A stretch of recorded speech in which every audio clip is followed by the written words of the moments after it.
All right, welcome everyone. Thank you for joining us. This is the town hall for the Quadrennial Rule Review. It's being undertaken by BHEC. And today's town hall is focused on the rules related to psychology. We are very glad for all of you to be joining us.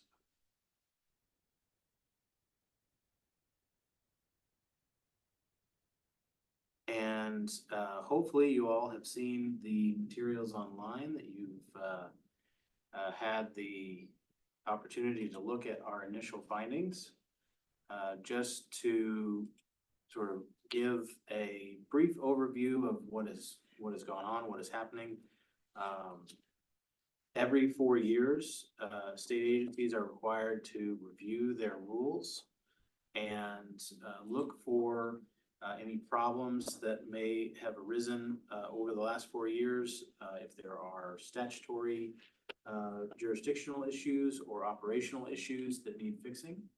And for the past several months, our staff has been going through all of our rules to look for anything that we think ought to be updated or improved upon. And that is the initial findings document that you hopefully would have seen on our website. In a little bit, I'll show you how to get that if you have not seen it. That is our first step in this process. Today is sort of the second step. We are having this town hall to gather your feedback and input about rules you think need updating or changing, or ones that maybe you've seen in our findings list that you've got comments on or don't think need changing and want left as they are. So we're excited to get feedback from you. Before I start recognizing everyone, I will share my screen and just give a brief walkthrough of how to find some of those documents in case you have not seen them already. And so here on my screen, you'll see the council's website.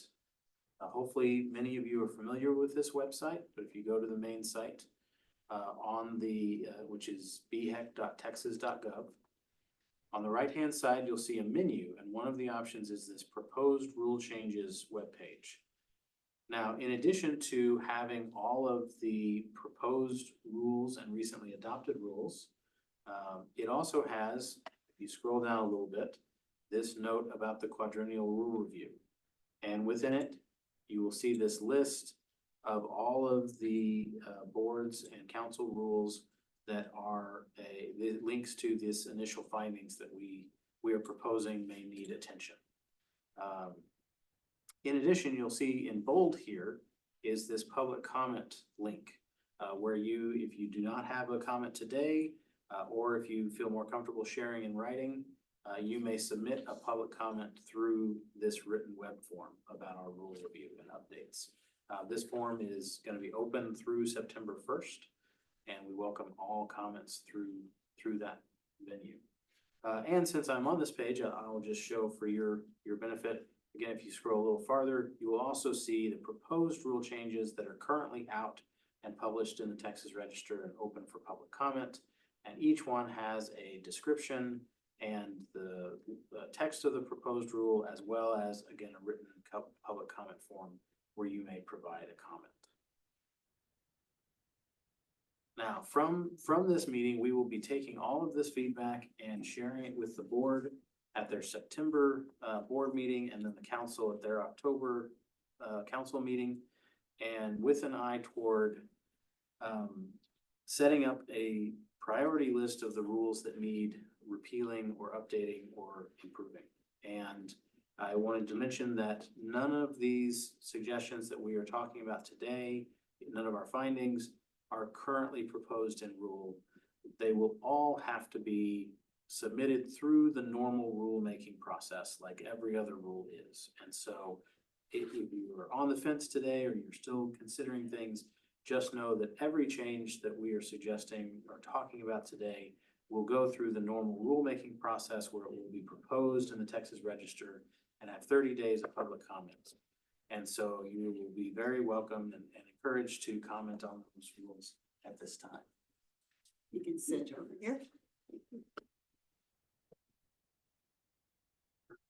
So with that, again, this whole town hall is just an opportunity for public comment and for hearing input from you. We have this virtual setting as well as this in-person setting. And so for those of you, for those of you online, if you would please raise your hand through the raised hand feature. And that's how the order in which I will call on folks to give your input. We will treat this much like a regular board meeting with a sort of 3-minute timeline for comments. Unlike a board meeting where we are not quite limited, and so there can be some give and take of us answering questions if you have questions about our initial findings. In addition, I have not planned to walk through those initial findings, but if we find we have time and if there are a lot of questions, I'm happy to do that. And so let me just invite anyone online, if you have a question or comment, and then we will bounce back and forth between folks in person and online. And so feel free to raise your hand at this time if you would like to make a comment. Okay. You're welcome. Thanks for coming. Right, first brave soul. Thank you very much, Don Goldston. If you would unmute and introduce yourself and share your comment. Yeah, this is Dr. Goldston. I was a board member in the 90s when Senator Ratliff, were not the one current in the legislature, were proposed that the board come up with the LSSP and create it. It was quite a process, very contentious at times, but the LPs had the provisional licensure, which allowed people to, as they completed their degree and began the application process, because you couldn't start the application until you were actually conferred your degree. And so the provisional licensure provided a means for those people then to move in towards their postdoc year of supervision. Dr. Sutter and the rest of the board at that time decided we needed something that to allow LSSPs to begin to work after completion of their degree while they're, because Texas confers the degree at graduation, unlike many other states. So when a person could turn in an application in late May, it was often 4 to 6 weeks until they got transcripts to the board. And recommendation letters were often slow, as y'all probably know, coming in for applications. And so that put people in a very difficult situation if they wanted to start work in the fall. So the game plan, so to speak, was to create the trainee status so that they could, in fact, once they received a letter from the board that everything was complete except taking the jurisprudence, then they could have a year of supervision while they're completing all of their requirements for being licensed. That was a very workable thing. That was reviewed by the AG's office, and I believe at the time was Morales. Barbara was our attorney at the time. I'm sorry that I can't remember her name. She went to work for the Insurance Commission, as I understand. And it was a very workable plan where not only did these people come out of school get some extra supervision to strengthen their skills and be able to transition into the world that we often experience in the schools, which is us advocating for students sometimes against other elements of the schools, but it provided that opportunity that the people had up to a year to complete their application, and in this instance, the jurisprudence, and that was a very workable plan. And I understand that at the same time in the 90s, it was also passed that licensed psychologists could not employ people to provide psychological services unless they had psychological training, that they had someone licensed. And part of that was done to get licensed psychologists to hire LPAs because that was kind of a contentious world at the time. I would highly recommend that you consider something of a similar nature so that these people coming out in May can get into their application process, begin the process, get some kind of letter from the board, and can be under supervision while they're completing, getting everything in order. Like I said, that was approved through the AG's board at the time. That law on supervision was in fact present during those times that we created this. And I would highly suggest that that be considered when you sit down with the various players, so to speak, and come up with a way to provide a means for people to be able to start work. Because right now, LSSPs have already started back. So there's a short window from their graduation in May to when they begin work. So that is kind of my recommendations. Any questions or thoughts about what I've said? Excellent. No, thank you very much for that context and the history of what you all looked at. I don't know. Yeah, we'll have to look into whether or not we can create that training status. But it is helpful to know that it has been looked at before and was positively looked at. And for those in the audience that are particularly here and interested in that LSSP rule change that we've highlighted, I should reiterate a few things. First, it is not our desire to take away that rule so much as it simply is statutorily not authorized. We don't have anything in our statute that actually allows for, because the way the rule currently is situated is allowing psychological work without a license. And that's the part that we really don't have any authority to do. However, we very much fully recognize there are two potential problems that need to be looked at and addressed. One is the issue that Dr. Goldston is mentioning, which is getting folks, having an avenue for them to get a license of some sort in order to be able to take those jobs soon after graduation and not be delayed in the ability to do that. The other is, we understand it, is that there are students who, while they are in their doctoral program, are clearly exempt from needing a license and therefore are able to do the required internship and practical hours in a school setting, but who then may graduate officially from their program, say in early May, and yet throughout May, the public school system is still going on, and maybe even into June, that their placement, their work is still ongoing and need a way to finish out that internship. So we're aware of both of those issues and very happy to get this feedback and ideas. So thank you, Dr. Goldston, for bringing this to us. I appreciate it.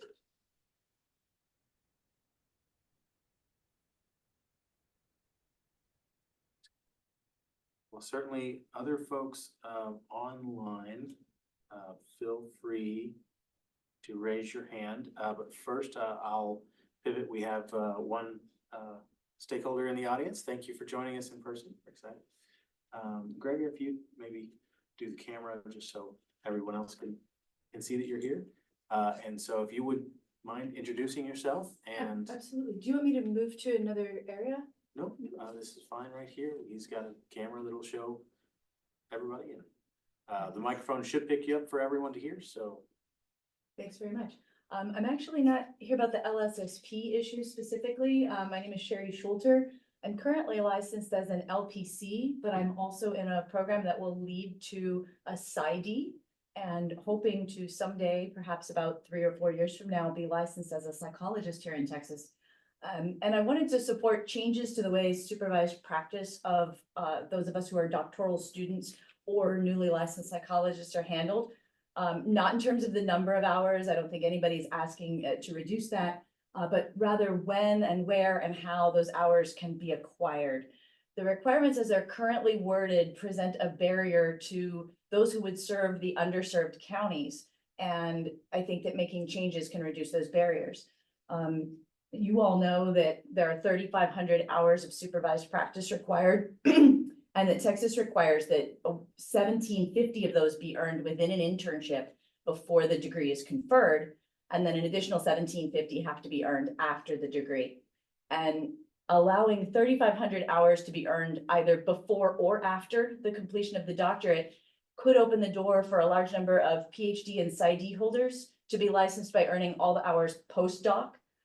Or another internship requirement requires that the internship sites have to have a minimum of 2 psychologists and 2 full-time interns. And that means that a site can get disqualified if an intern were to have to stop their program, or if they don't have 2 interns available to start at the same time, or if, God forbid, one of their full-time psychologists has to reduce their hours or go on leave. Those types of issues are a greater problem in the 170 Texas counties that have 1 or fewer psychologists in them.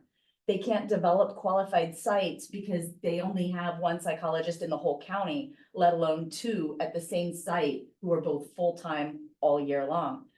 The qualified sites tend to be in our larger cities, and they tend to participate in the APA and APIC match program. But there are students who are enrolled in programs that don't participate in the match, and those students sometimes can't get internships at all, forcing them to graduate without the required internship, meaning that they can never be licensed in the state of Texas, at least not as a fully licensed psychologist. There are programs offered online, and those are even less likely to participate in the match, but those programs are also more likely to be accessible to students in those underserved counties who want to earn doctorates and come back and serve their communities. So I came here today to implore you to explore a path for licensure for those who already hold a doctoral degree in psychology, but are solely lacking an internship, or to look for other ways to provide greater internship opportunities for doctoral students. There must be a way to provide an internship to someone who lives in a rural area. There may be licensed psychologists who are practicing independently, who are willing to teach and mentor and train, but under the current rules, they can't create an internship site if they're solo. There could be partnerships developed among those independent psychologists, perhaps, or some other way of utilizing telehealth so that we can develop things that count as sites. Perhaps other mental health professionals could be encouraged to earn a doctorate and get some type of credit for clinical experience they already have. If we start thinking outside the box, we can provide those underserved 170 counties with psychologists in the future. So there's a myriad of options to be explored, and it will benefit the health, safety, and welfare of the people of the state of Texas, especially those Texans in those rural counties. And there are also a great many of doctoral students like myself, and we are seeking internships so that we can serve and help the population. They and we all need your help. Thank you so much for letting me speak today. Thank you very much. Thank you for joining us. And I will say that all of your comments are in a topic area that is very much on the board's mind and consideration. And certainly for those online, I imagine many of y'all have seen, there was a recent article in the Texas Tribune about counties and particularly supervisors. And that is very much on our radar. So Thank you so much. I appreciate it. All right. Other folks online, don't be shy. Mr. Crum, welcome. And need no introduction to those of us on staff, of course, but please do introduce yourself to the audience. I hope that's not a bad thing. Good morning, Robert and Diane. My name is Philip Crum, and I'm here in my dual capacities as Joe Citizen and co-founder of the Association for Mental Health Professionals. I want to make a single point that's been bothering me since the MFT town hall, just simply to get it on record.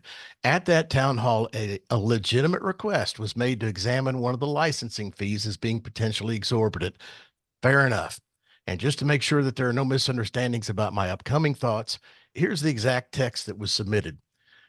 Quote, African Americans are disproportionately overrepresented in the criminal justice system as a result of institutional racism.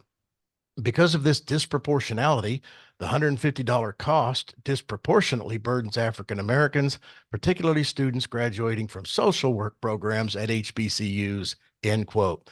Now, what I object to is not the request to take a look at the fee. I object to the unsubstantiated and socially driven reasons that were given for wanting the fee reduced.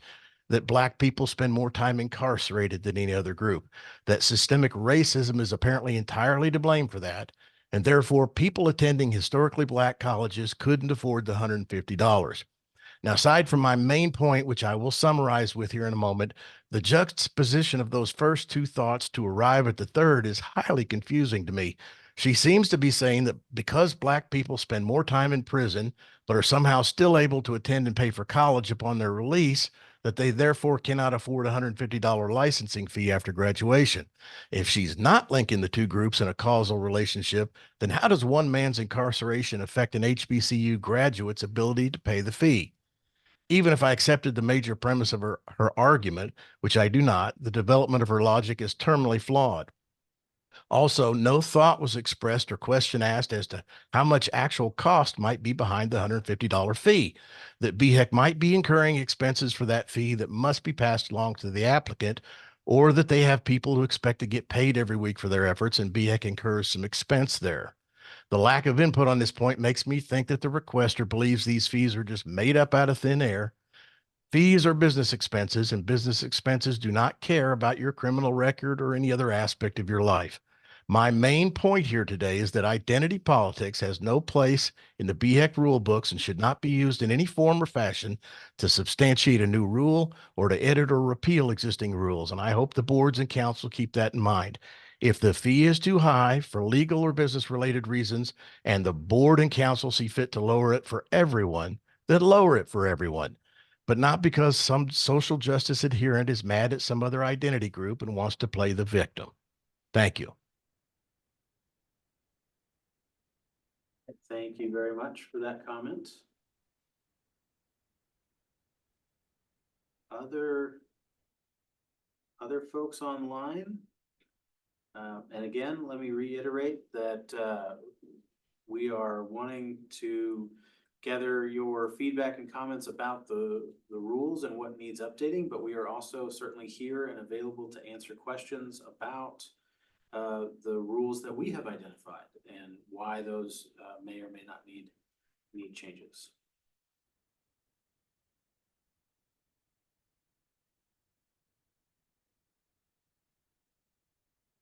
Thank you. L. Lockhart. Please unmute yourself and introduce and share your thoughts. Hi, good morning. My name is Dr. L. Lockhart. I'm a psychologist in the Dallas-Fort Worth area. I wanted to comment on the previous commentator on the changing of the internship and what used to be called the postdoc. I want to reiterate that a doctorate degree is not a supersized master's degree. There are very different training and knowledge that is required from a person who is receiving a doctorate in psychology. The internship and postdoc are not just supervised practice. They are there for a reason, just like a medical doctor goes through an internship and residency. A psychologist goes through internship and postdoc. And if they want to specialize, then they go on to further training, whether that is in forensics or neuropsychology or specializing in child assessment. So I would hope that the board would consider this, that the training that is involved in an internship is extremely important. And the way that it is set up is the way that the American Psychological Association has determined would produce qualified psychologists into the community. There are ways that the internship or postdoc can be looked at. There are things called externships that, for instance, the person who's in an internship can go to a different site to gain specialization or not really specialization, but a different form or different part of psychology if they wanted to do that, a different community, for instance, things like that. That is something that the person that had just previously presented could consider doing. That the externship would be in a rural area, because those are special areas that are different from a city. So I hope that you would consider that and understand that the training for a psychologist is very different than an LPC and a social worker or marriage and family. Our programs come out of the medical community, not out of the counseling or the social work community. Thank you for listening. Thank you for sharing.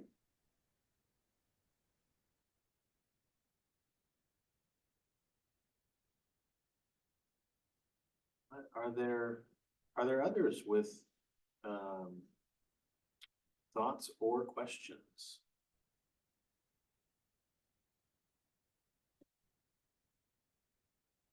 Jenna Becker, you would unmute. Hello, can you hear me? Yes. Hi, my name is Jenna Becker. I am the current president of our Texas Association of School Psychologists. And Dr. Goldstein, you really took a lot of the comments that I was going to make. So I just kind of want to reiterate that we at TASP feel very similarly to Dr. Goldstein about the repeal. We definitely understand why the repeal is necessary and about the overstepping of the organization, but we are actively working on some proposed language to replace this that we will be sending to TSBEP because we do know that this leaves many of our interns in limbo in that month of May between their graduation and their license conferral. So I just wanted to voice that we at TASK will be working on some of that language and that we understand the reasoning behind, but we definitely have some concerns about those graduates. Thank you, Mr. Romig. Thank you, and we will look forward to receiving that potential language.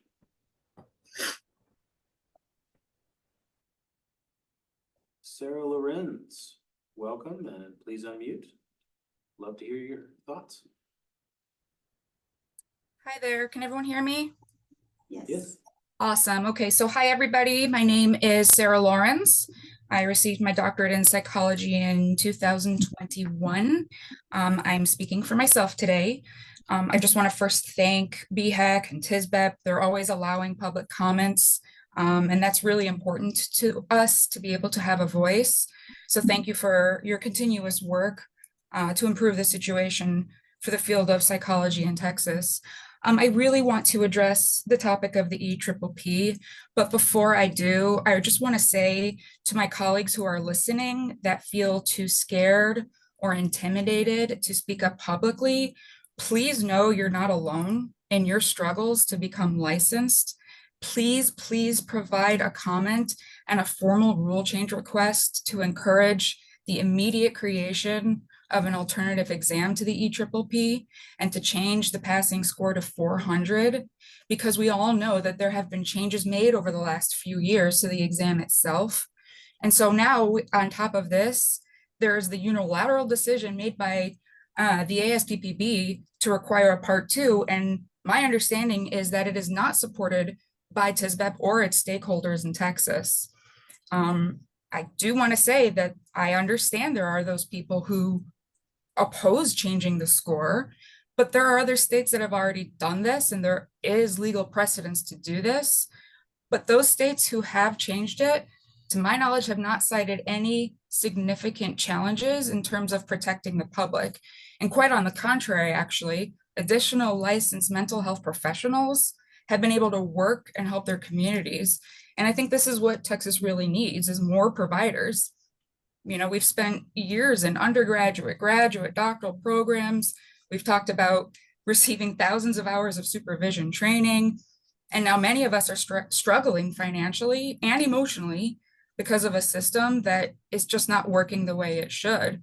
We're helpers. We want to help. It's our calling to make our communities a better place to be. So why is Texas still struggling and ranking last in mental health care in the United States? And that's not me saying that, that's Forbes. So because this is a quadrennial review for BHEC and TISBEP, I really wanted to explore what the last few years have looked like in our field and to notice the decline in the passing scores in the EPPP. And that relates to less licensed providers and the domino effect that it has in our community and state. So my questions today are, number one, where do we stand in the proposed rule change to change the passing score on the EPPP to 400 before requiring us to take part 2? And number 2, do we really need to reinvent the wheel to create an alternative exam? Because we already have a Texas jurisprudence exam. Can additional questions on relevant knowledge or skills be added to the JP as an alternative? Thank you so much for hearing us. Thank you. Thank you very much for coming and offering these comments. I will, just for the groups, obviously the EPPP and the part 2 issue is on lots of folks' minds. And that is certainly an issue that the board is considering very carefully and heavily. What I will say is we are looking at all avenues to respond and to find a way forward, which include both seeking to have ASPPB remove the mandate that the part 2 be required, but not putting all of our eggs in that basket. And so we are also exploring the potential to what it would take to build our own Texas-owned psychology exam. I will note for those, there have been some concerns about that path forward. And so I want to make sure everyone understands our eyes are very wide open about the difficulty of pursuing that path and the cost. And we would absolutely not be seeking to do this as a regional or state-based only test. We would fully desire to have other states and experts and psychologists from other states be engaged in that development should we go down that path. And so we would certainly, the desire is there if we go down that path to be inclusive of other states and get the benefit of the full community of psychology in weighing in on that development. As far as where do we stand right now, on your question about the dropping the passing score requirement down to 400, we've received those comments from folks, and along with all the other comments we received today and through the process, all of those will go to the board, and that is something that the board can choose to take up and propose or not. That will just be part of their consideration as the various approaches we take to this issue. So hopefully that helps set the context for where we are right now. But of course, certainly happy to answer other questions if folks have them.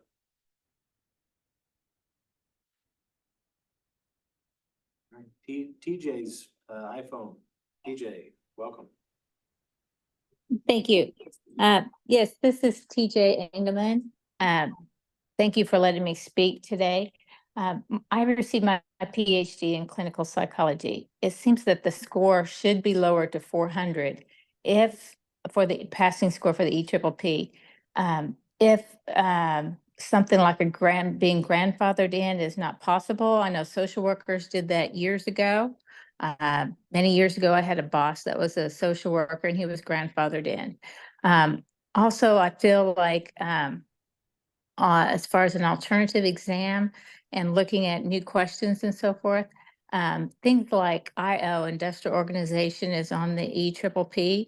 And in a curriculum like clinical psychology, there was not a requirement for IO. And if you get a PhD in IO, I understand there's not a licensing exam for that doctorate degree. So it seems odd that that's a high scoring item on the EPPP for people that's not in an IO degree plan. In Texas, which is where I am, we do need more providers. So if we can't be grandfathered in, or, if that's not the case, then lowering the score to 400 is ideal. Also, consideration for extending the 2 years as a PLP would be helpful as well. So I look forward to better changes in the field soon. Thank you again for letting me speak today. Thank you very much for being here and sharing those thoughts. Can I ask just a point of clarification? When you say grandfathered in, having folks grandfathered in, what are you envisioning? So I know that supervisor I had many, many years ago as grandfathered in. There was a period of time that they didn't have a social worker license or something, and people that had the degrees were grandfathered in and were able to be social workers without taking that final exam because it wasn't in the books or something many years ago. Gotcha. So what you're suggesting is either that one option would be to lower the passing score needed to 400, but another option would be to consider issuing a license for folks without an exam requirement. Right. If they've already finished their educational requirements and perhaps in between the lapse of the ASPPB and the new exam, like if there's like you were talking about January of 2026 or anytime between now and then, the possibility of it, since you spend so many years in school and so many years doing your internship and postdoc hours and all of the training, and you can provide extensive knowledge in that area, as well as your 2 years. I think that should be an alternate plan. Thank you very much. I appreciate that comment.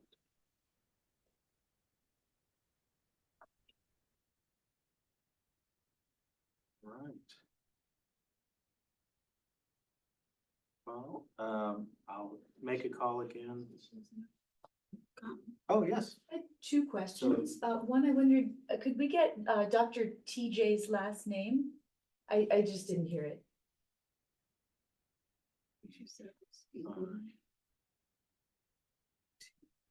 Bring her back in.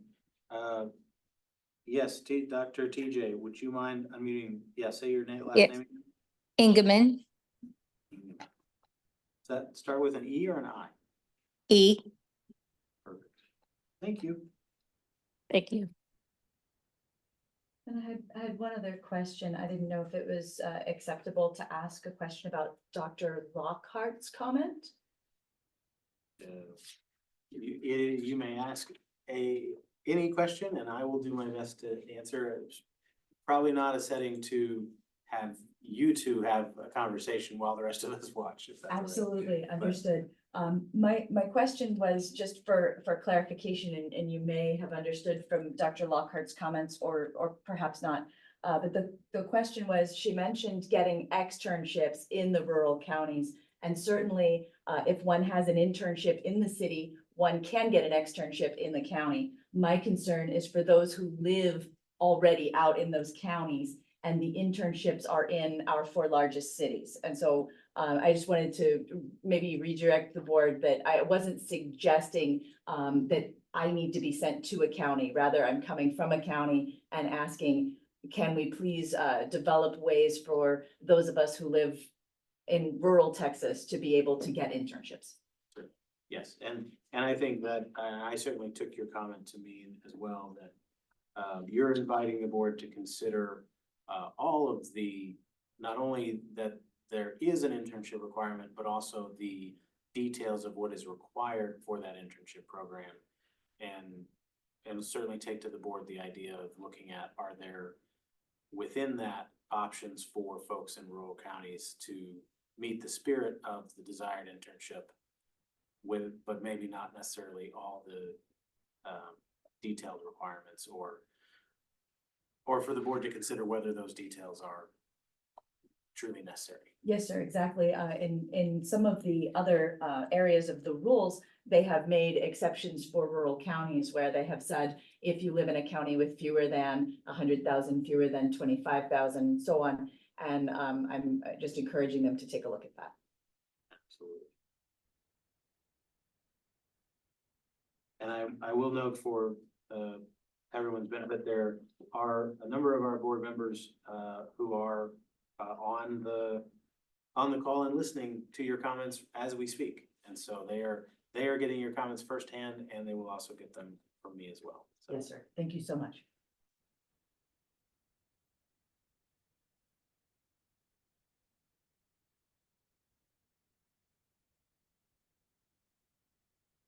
Excellent. Well, we are hitting, it's 11:40. We've been going for a while. I'm not seeing any other hands. I will pause. Dr. Goldstone, welcome again. And yes, please unmute and share. At the meeting earlier this month with you and Daryl, I had made a comment about jurisprudence and our need for review, and you had replied back that that's under review. That was part of my job on the board during my time there.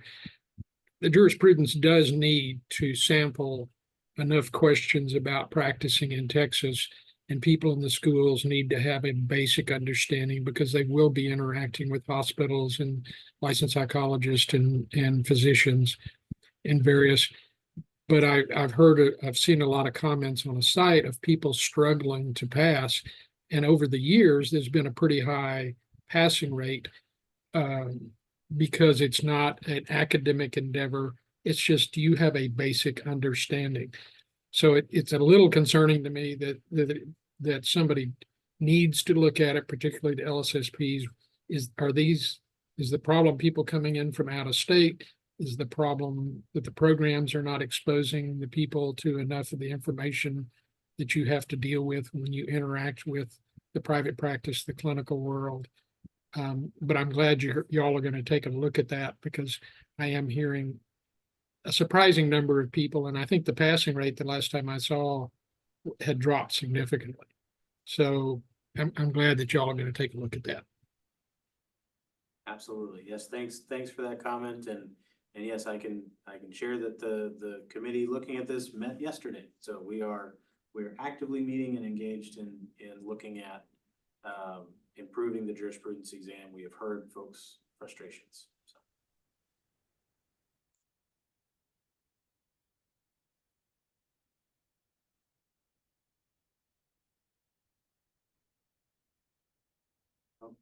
I keep seeing a hand pop up and then go away. Don't be shy. You're welcome to comment. Dr. Lockhart. Thank you. I just had a question. I know when I took my licensing exam, that the passing rate was 70%. Is that still the same?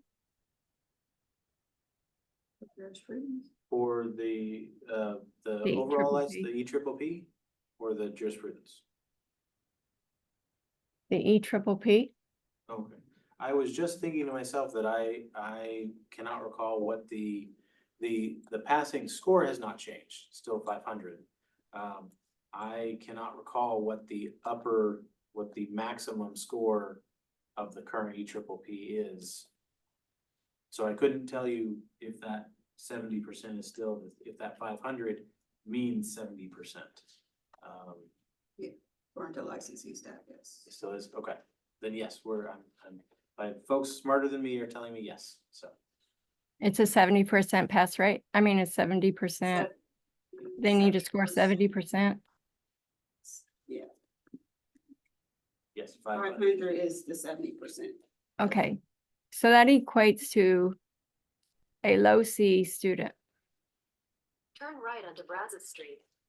And I just wanted to make sure that that was still the same, because, I mean, I just wanted to make sure. Thank you. Sure.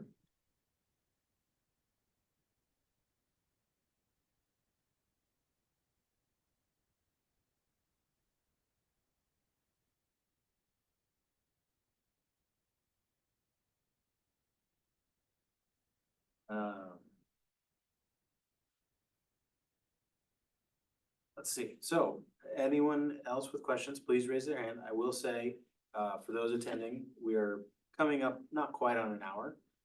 We have booked a couple of hours, so we have as staff all the time and are in no rush to leave. But for all those attending virtually or in person, you are welcome to leave at any point. We are not keeping you here. There's no CLE for this. You're not a beholden attendee. And so if you choose to step out, let me just say thank you now. Thank you very much for coming. We really appreciate the feedback. And for those who want to stay and chat more, stay and chat more. We're glad to have you. Dr. Allison, welcome. And if you would unmute and share your comment. Hi, my name is Dr. Allison Marks. I work in both the private clinical world and higher education clinical side of things for over a decade now. And I am not sure if I'm inferring accurately from some of the previous comments, including the most recent one, but I just, because there's members of the board listening, want to reiterate, I think, a trend that we see in higher education increasingly as the world has had some unique experiences and changes go through in the last few years is trying to figure out how do we acknowledge and account for exceptional experiences when it comes to regulations, rules, structure, policies. And I think that there really needs to be attention placed on finding a good balance between acknowledging that we are going to be facing requests and dealing with individuals who maybe have not had the traditional schooling experiences or training experiences that many that have come, in our field for decades have had because they were not afforded those opportunities. And balancing that perspective with also maintaining a sense of integrity in our field and ensuring that the quality of licensed professionals that are being produced is up to a level and a consistency that the public knows what to expect, since the board is charged with protecting the public. I know there's been a lot of effort and a lot of conversations related to a lack of providers, equating to a lack of access. And I think that is important. And I'm really glad that the field is talking about that. But I also get concerned when some of the solutions posed include lowering the bar when it comes to quality or expectations around training or knowledge competencies, that would then dilute what the public can trust and expect from our professions. One shift that has been made in training programs that I've seen over the past decade has been towards a competency-based approach to supervision. And there are, critiques of that model, but there are strengths of it. I do wonder if there has been any conversation amongst the board when they look at rules and licensing, around licensure or training experiences, if moving away from sort of quantifiable experiences or numbers towards a competency-based approach and how to demonstrate that is part of the conversation that's being had. So thank you for those who do take on those conversations. And this is just me wanting to put a plug for the need for balancing the various aspects that I think are being discussed in today's conversations. Absolutely. Thank you for those thoughts and comments.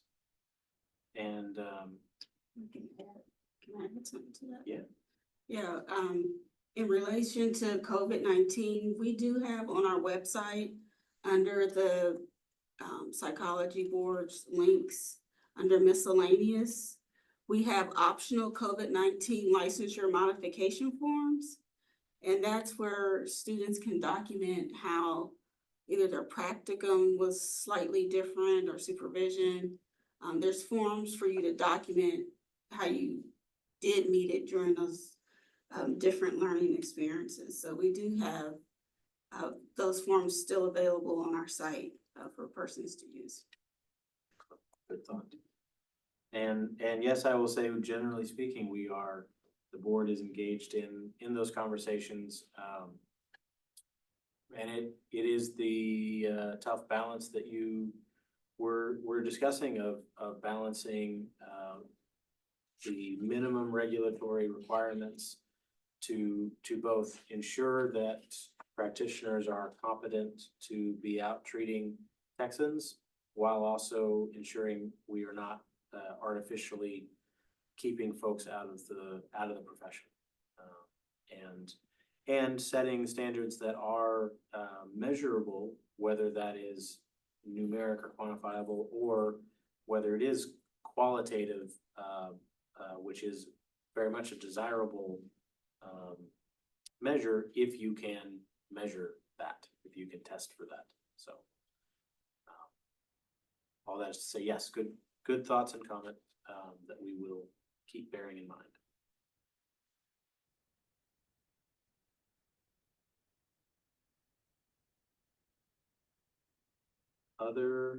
Any other thoughts? I don't want to happy to keep talking, but I think we will give it another minute or two, and we're coming up on the noon hour, and I'm sure that means folks will be needing to grab some lunch before their next meeting or appointment.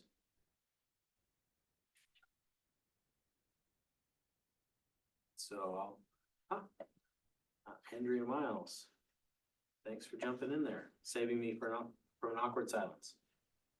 Hi. Yeah, please share your thoughts. Yes, my name is Andrea Miles. I'm a LPC in Texas, and I have a doctorate in psychology as well. And I was wondering if you could give me the current passing rates of the EPPP in Texas. Oh, I don't have the exact numbers in front of me. I know that we are, it differs based on whether someone comes from an APA accredited program or not.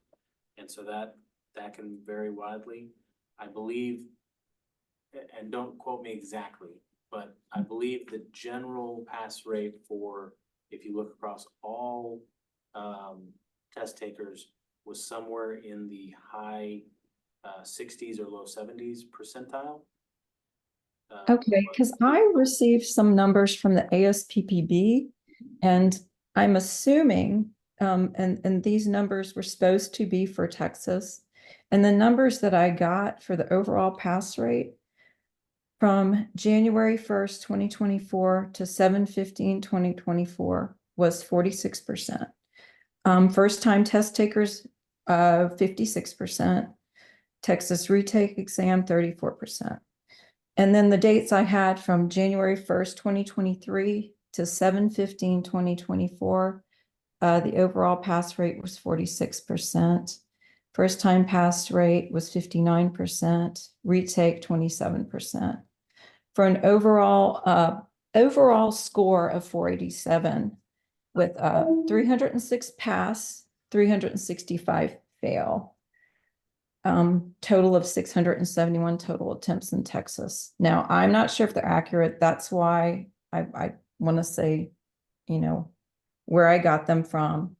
Yes. And I will say that it entirely depends on which population you're asking about and which time frame. And so, yes, if they are quoting you the exact months and numbers, ASPPB are the ones who have the passage rate. And so not knowing what exactly they gave you, I think you can generally rely on the numbers they're sharing. But it does very much differ widely based on the time you're looking at and what programs you're looking at. Okay, I appreciate that. I guess my point is that I feel like the EPPP is possibly getting more difficult.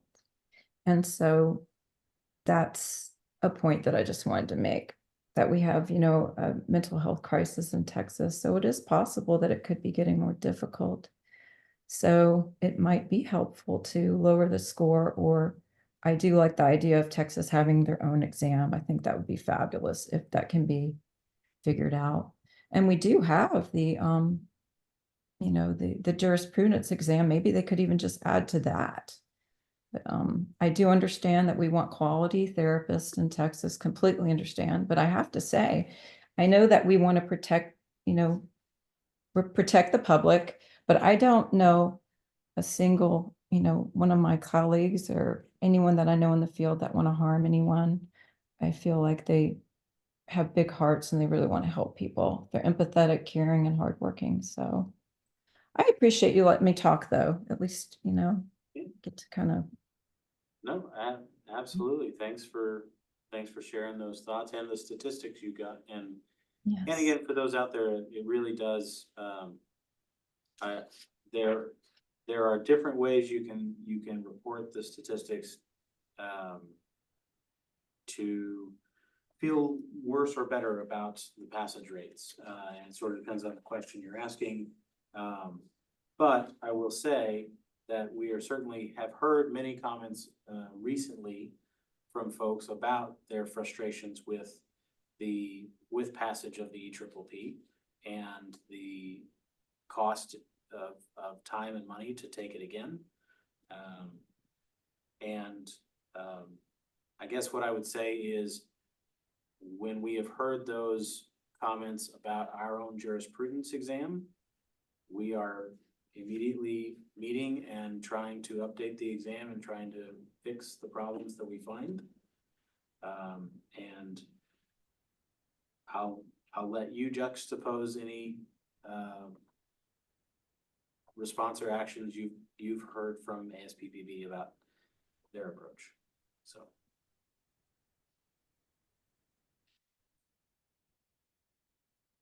Mr. Crum. Yes, sir. Respectfully, the answer to any shortage in personnel out in the field is never going to be to lower the bar for admission.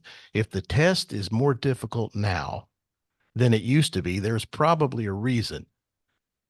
And if the test is more difficult and our passing rate, if passing rate in years gone by was 70, 75%, I don't know what it was, but assuming it was something in that neighborhood, and now it's 50 or less, then that speaks more to the quality of student that our academic institutions are outputting rather than it does how hard the test is. I think that is probably the first place we need to look if our pass rate on a test is suffering. That's all I've got. Appreciate the comment. Thank you.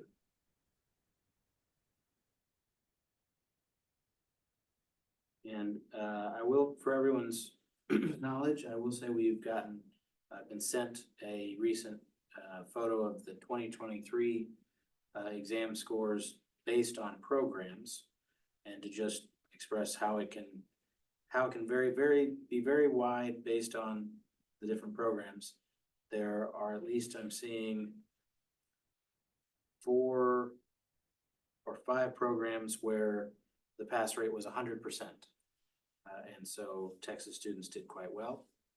And there are other programs that had a 52% passage rate. And so again, passage rates are hard to pin down, and depends on the time that you're speaking about. But nevertheless, very good to raise concerns and questions. And they're all things that we are thinking about and weighing. Well, I guess before I let you go, I will again reiterate that we will be taking all of these comments in and sharing them with the board at the next meeting. I believe their meeting is September 12th. September 12th. And so, as always, you're very welcome to attend and offer public comment there or just observe. And then after that, the council itself will be sort of finalizing the rule review findings at their October 15th meeting. And at that point, we will start the normal rulemaking process for any changes. We will not do everything all at once. I don't have enough hours in the day to do that. But we will start, you will see pieces of the findings that you've looked at coming through the rule proposal process. So again, we have the online comment form that everyone is welcome to use to submit other comments. If you get home tonight and think of something that, oh, I wish I had said, that is very much available until September 1st. And we look forward to those comments. And if at any time you have questions about this process or the EPPP matter or anything else, you are always, of course, welcome to contact us at the agency. On our website, there is a contact us form that will direct you to the topic you're interested in and sending in comments. And so again, let me just thank you all for attending and wish you all the best with the rest of your days. And hopefully you can grab some lunch before your next meeting. And with that, I will end this town hall with all our thanks. Take care.